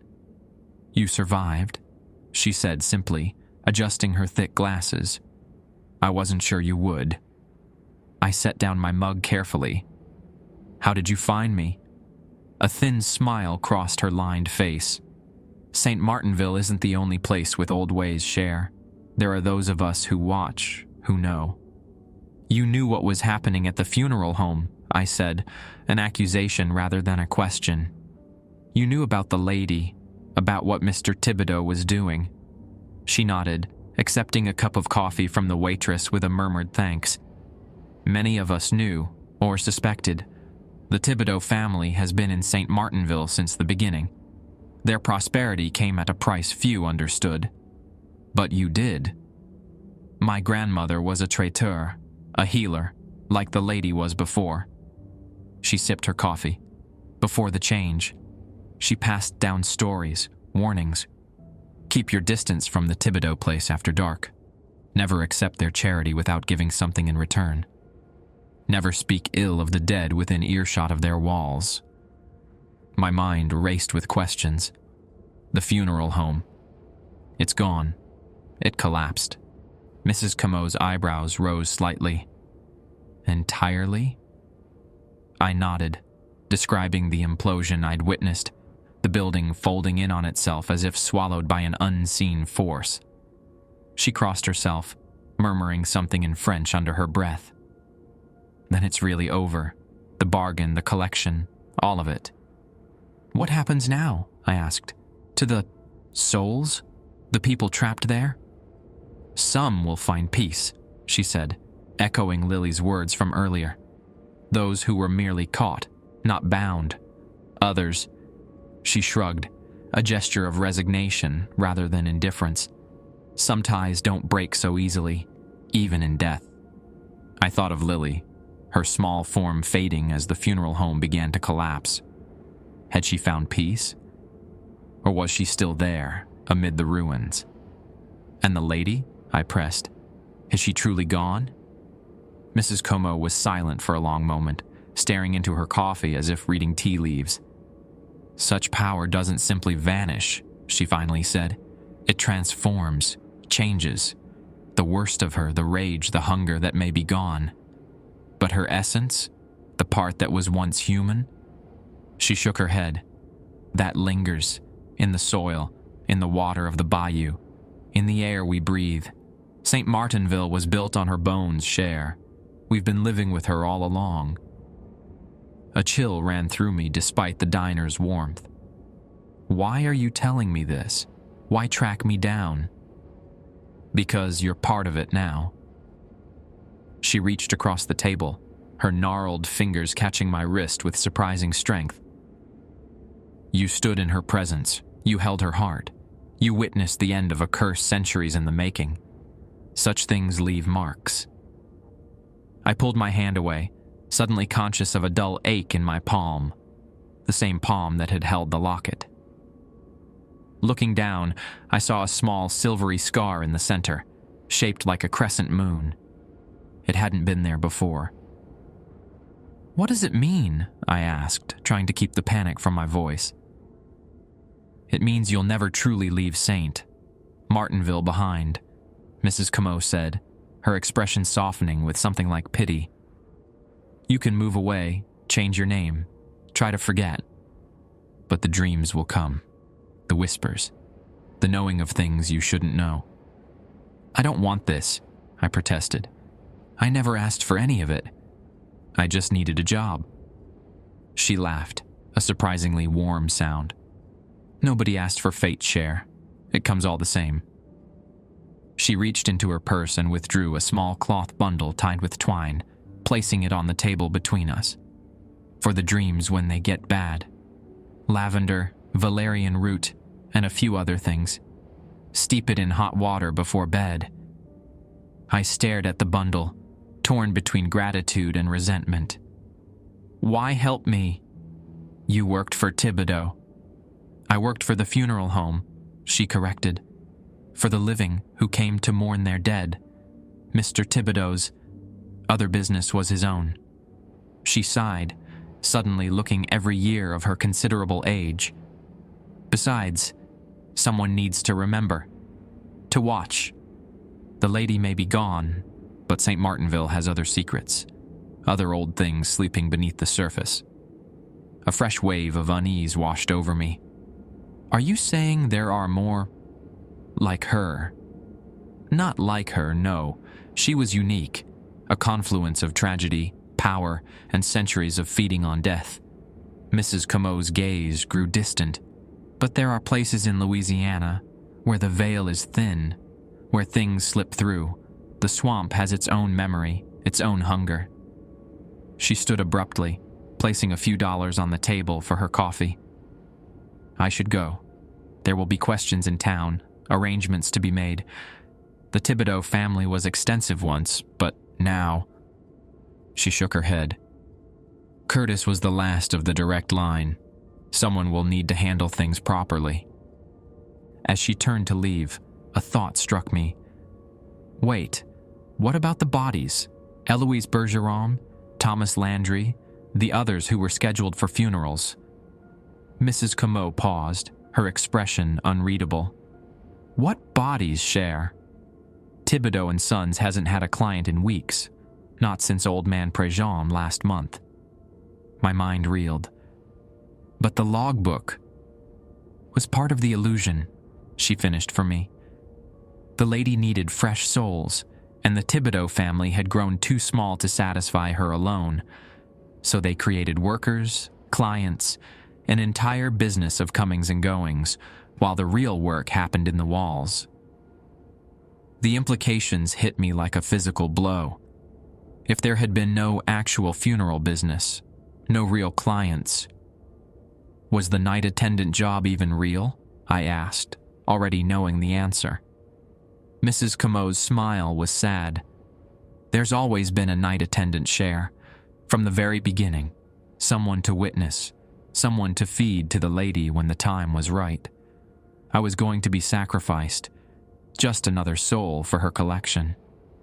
Take my advice, Mrs. Comeau said, her voice gentler now. Leave Louisiana. Start fresh somewhere the swamp can't reach you, somewhere without memory or history. She nodded to the bundle on the table. And use that tea. It helps. With that, she was gone, the bell jingling cheerfully in her wake. I sat immobile for several minutes, trying to process everything I'd just learned. The job, the rules, the entire scenario had been an elaborate trap, designed to provide the lady with a fresh soul when she grew too restless, too hungry. And I had walked right into it. Around 9 a.m., I finally left the diner, the herbal bundle tucked into my pocket. The morning had blossomed into full heat, the air thick with humidity and the scent of magnolias. I sat in my car, staring at nothing, trying to decide what to do next. Mrs. Comeau had suggested leaving Louisiana altogether. It was sound advice, probably. Put as much distance as possible between myself and Saint. Martinville, between my soul and whatever lingering influence the lady might still exert. But something held me back, a sense of unfinished business, of questions still unanswered. And something else, a feeling I couldn't quite name, like a thread tugging gently but persistently at the back of my mind. I started the car and began driving, no destination in mind. After about 30 minutes, I realized with a jolt that I was heading back toward Saint. Martinville.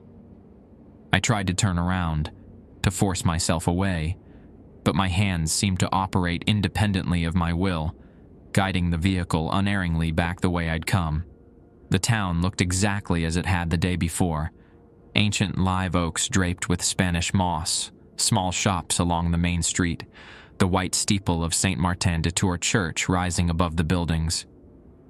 Nothing to suggest that a supernatural cataclysm had occurred on its outskirts just hours ago. I found myself driving down the road that led to Thibodeau and Sones, my heart pounding harder with each mile. What would I find? Ruins. Emergency vehicles. Nothing at all? When I rounded the final bend, I slammed on the brakes so hard the car skidded on the gravel shoulder. The funeral home stood exactly as it had been. The imposing Victorian structure with its burgundy paint and black trim, the wraparound porch, the smaller building behind it. No sign of collapse, no indication of damage whatsoever. I sat there staring, certain I was hallucinating. I had watched it implode. I had seen the walls fold inward, heard the crash as it collapsed into nothing. It wasn't possible for it to be standing intact. Yet there it was. In a daze, I pulled into the parking lot and got out of my car. The mid-morning sun beat down mercilessly, cicadas buzzing in the trees surrounding the property. I approached slowly, half expecting the building to shimmer and vanish like a mirage. The front door was locked, the interior dark beyond the stained glass inserts. I peered through, seeing the familiar reception area, the antique desk, the grandfather clock, the pamphlets arranged in neat stacks. Everything exactly as it had been. A cold knot formed in my stomach. Had I imagined everything? The lady, Mr. Thibodeau's sacrifice, Lily, the Chamber of Souls, all of it. Was I losing my mind? I stumbled back to my car and sat heavily in the driver's seat, my breath coming in short gasps. The scar on my palm caught the sunlight, the silvery crescent clear against my skin. Not imagined then, but how? A tap on my window made me yelp in surprise. A young woman stood there, early 20s, dressed in a simple black dress, her dark hair pulled back in a neat bun. I rolled down the window with shaking hands. "Can I help you?" she asked, her voice pleasant, with just a hint of a Cajun accent. "Were you looking for someone?" I used to work here," I managed. "Last night, I was the night attendant." Her brow furrowed slightly. "I think you must be mistaken. We don't have a night attendant position, and I've been the receptionist here for the past 5 years. I don't recognize you." I stared at her, my mind racing. "What about Mr. Thibodeau? Curtis Thibodeau?" "Mr. Thibodeau?" She looked genuinely puzzled. "There hasn't been a Thibodeau involved with the funeral home for decades. It's been owned by the Préjean family since the 1960s. The world seemed to tilt beneath me. But the name, Thibodeau and Sons, "Oh, they kept the name for tradition's sake," she explained with a smile. "It's one of the oldest businesses in St. Martinville, founded in 1843, according to the plaque in the reception area." I couldn't speak, couldn't think. Everything I'd experienced, everything I thought I knew, was unraveling before my eyes. "Are you feeling all right?" she asked, concern creeping into her voice. "You look pale. Would you like to come inside for some water?" "No," I said, too forcefully. "No, thank you, I'm fine. Just confused. I must have mixed up addresses or something." She nodded, though she didn't look convinced. "Well, if you're sure, we're open until 5 if you need anything." As she turned to go, I noticed something that made my blood freeze. A small silver locket on a delicate chain around her neck, identical to the one I'd seen shatter in Mr. Thibodeau's hands. "That locket," I called after her. "Where did you get it?" She paused, her hand rising to touch the pendant. "This?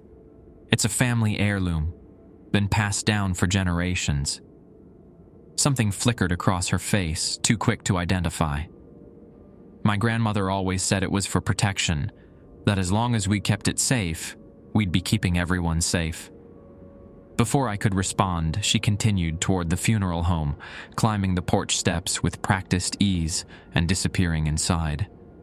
The door closed behind her with a soft click that somehow seemed to echo in the still morning air. I sat there for a long time, staring at the burgundy building with its black trim and wraparound porch, at the stained glass in the front door, depicting what I had originally thought was an abstract pattern, but now recognized as a stylized woman with arms outstretched, reaching. The lady of the house wasn't gone. She had never been gone. The bargain hadn't ended. It had simply changed hands. And somehow, I was still part of it. I started my car, my decision made. I wouldn't be leaving Louisiana after all. Not yet. There were more secrets to uncover, more truths buried beneath the surface of St. Martinville and its oldest business. The mark on my palm seemed to pulse in agreement, a silent reminder of what I'd witnessed, what I'd survived. The rules had changed, but the game continued. And for better or worse, I was still a player. 6 months have passed since that night at Thibodeau and Sons. I never left St. Martinville, despite Mrs. Comeau's warnings. Instead, I rented a small apartment above the bookstore on Main Street and took a job tending bar at a local place called Boudreaux's. The pay isn't great, but the tips are decent, and more importantly, it gives me access to the town's stories, its whispers, its secrets. The funeral home continues to operate as if nothing happened. I've watched it from a distance, noting who comes and goes. The young receptionist, Marie Préjean, I learned, works there Monday through Friday, always wearing that silver locket. At night, the lights burn until exactly 10:05 p.m., Then some are extinguished while others remain on until dawn, just like the rules specified. I've documented everything in a journal, my memories of that night, the information gleaned from locals about the Thibodeau and Préjean families, the strange occurrences that continue to ripple through St. Martinville like stones dropped in still water. The journal keeps me sane when I wake from dreams of stone corridors and faces in the walls, of black eyes watching from the shadows. The herbal tea Mrs. Comeau gave me helps with the dreams, but nothing stops the knowing. I'll be serving drinks and suddenly understand that the quiet man in the corner lost his daughter last spring, not to cancer as everyone believes, but to something that called to her from the bayou. Or I'll pass a house and know instinctively that something ancient sleeps beneath its foundations, something that has nothing to do with the lady, but is no less hungry. I've seen Lily twice since that night. Once in the cemetery behind Saint Martin de Tours Church, sitting atop a small grave marker with her name and the dates 1963 to 1971 carved into the stone. She didn't speak, just watched me with solemn eyes before fading into the evening mist. The second time was just last week, in the reflection of my bathroom mirror at exactly 3:40 a.m. She pressed a finger to her lips, then pointed urgently at something I couldn't see before the glass fogged over, obscuring her image. A warning, perhaps, or a reminder that the rules have changed, but not disappeared. I've never returned to the funeral home itself, never stepped foot on its property since that morning when I found it impossibly intact. But sometimes, driving past at night, I swear I see a figure on the porch, a tall, thin silhouette that might be a woman in white, watching the road with patient malevolence. The scar on my palm has faded somewhat, the silver crescent now a pale white, like old moonlight against my skin. But it still aches when it rains, and sometimes it burns in the middle of the night, waking me from dreams of drowning in black water or suffocating behind walls that close in inch by inch. I know I can't stay in St. Martinville forever. Whatever connection was forged that night, whatever mark the lady left on me, grows stronger with each passing day. I feel myself being drawn back to the funeral home, pulled by invisible threads that tighten with each full moon. Mrs. Comeau disappeared 3 months ago. Her house sits empty at the edge of town, the garden overrun with weeds except for a patch of night-blooming jasmine that flourishes despite neglect. I visited once, found her back door unlocked as if she'd stepped out momentarily. On her kitchen table sat a single item, another cloth bundle of herbs larger than the first, with a note in spidery handwriting. For when the dreams become more than dreams, for when she calls you by name. I keep it with me always, along with the iron key I found beneath it, a key that matches no lock I've yet discovered, but that I know, with inexplicable certainty, opens a door I'm destined to find. I should leave, pack my meager belongings and drive until Louisiana is a distant memory. But the roots of this story run deeper than I imagined, and I'm no longer sure where they end and I begin. The night attendant's shift never truly ends, it seems. The rules never stop mattering, and the lady of the house is always listening,